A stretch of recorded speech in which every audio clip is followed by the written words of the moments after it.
Greetings, Justice Seekers. Welcome to Justice, Not Justice, Season 1, Episode 19. Okay, so now we are at the end of October of 2018. We finally have a judge assigned to this case. We've seen, it's been established that this judge has chosen to jump on the narrative of Jamie's whole side of the story and to begin to chastise and effectively just give Jeremiah absolutely zero voice in his courtroom. Meanwhile, as I had mentioned earlier, Jeremiah and I found a place to live. So we have moved in. We now have a 3-bedroom place that's lovely. We've been seeing the kids. Yes, there are orders out there that they can't be around me. Again, visitation is Tuesdays and Thursdays from 3:30 to 7:30. So let's just think about that for a second. The practicality, the logistics, and the reasonability of that order that they not be around me. So it's been 10 months now since the father filed for divorce. He has a new person in his life. That happens. It was established a long time ago that these children shouldn't be around me because of child abuse charges that were proven to be false. Okay, and this is my home. This is where I live, okay? As well, it's October, moving into November, December. These, in Wisconsin, these are cold months, okay? And I'm disabled. So how is it that I should, when his children come over, leave my residence where it's set up for me to be comfortable given my disability? It's warm. Where am I going to go for 4 hours every Tuesday and Thursday so that I'm not around the children? So just the practicality of it is completely irrational and not just, it just doesn't make any sense, not to mention the fact that, you know, there's really no reason for me not to be around. I'm a new person in life. I respect that they need to have their time together, and that's all fine. So, you know, now Jeremiah is in contempt of court again because he's living with me and I don't have anywhere to go 2 times a week for 4 hours at a stretch. Not to mention that I would have to be incurring additional expenses to do so if I'm going to go sit at a coffee shop, which is not very comfortable for me for 4 hours. So there's really nothing about this that makes any sense. But again, the court doesn't care. They don't think things through. They don't understand the implications of their orders, even though these are official, you know, life-impacting orders. So as the weeks and periods of time move on, the attorneys, Bangert and Christopoulos, are uploading letters to the judge about various infractions of different kinds of claims that are being made about Jeremiah, his behavior and so forth and so on. And of course, so we're having to respond to them as well by writing letters and uploading them to the file. As well, remember that there's a number of outstanding contempt issues that were filed months ago against Jamie for not paying the mortgage, disposing of marital property, not encouraging the relationship with the father, and we can't get anybody to pay any attention to these contempt motions yet. As soon as anybody on Team Jamie says contempt, Jeremiah's in front of a judge at risk of going to jail. So that's happening.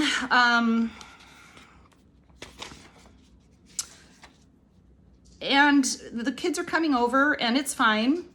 It's up and down. They're happy, they're sad, whatever. And it's kind of normal. So on November 7th, Lisa Bangert uploads a letter to the judge. And it says this: I would like to get back to court as soon as possible, as Mr. Collins' interactions with the children have become so inappropriate that orders are likely needed to rescind his placement with them. But I understand the court has many such families in need, and I may have to pursue alternatives, such as child abuse injunctions, if Mr. Collins doesn't control himself. To which we respond, Your Honor. Now remember, Jeremiah and Lisa Bangert are clearly head-to-head at this point, and who's the one with the power and the authority in the court system? In this case specifically, it's Lisa Bangert.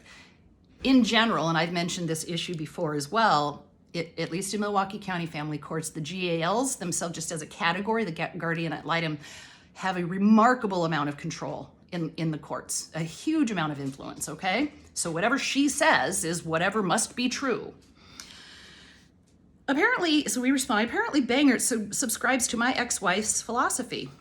If I say it, then it must be true. What is she even talking about?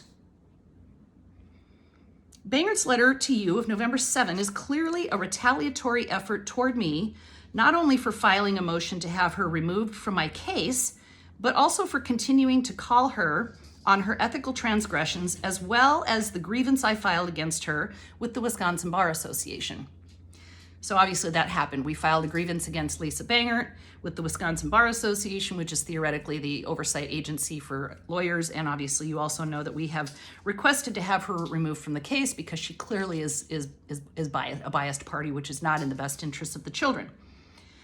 Threatening me with rescinding my placement with my children, worse yet, cavalierly suggesting that she will pursue child abuse injunctions against me? What a disgusting display of intimidation and a gross abuse of power. Not only is her behavior shockingly unethical, but it's also terrorizing, extremely unprofessional and immature. But more importantly, she is putting my children in harm's way. Get that woman off my case. To which, of course, there was no response. Nothing. All right. So now we have a hearing on December 11. I'll make sure I'm not forgetting anything in the meantime.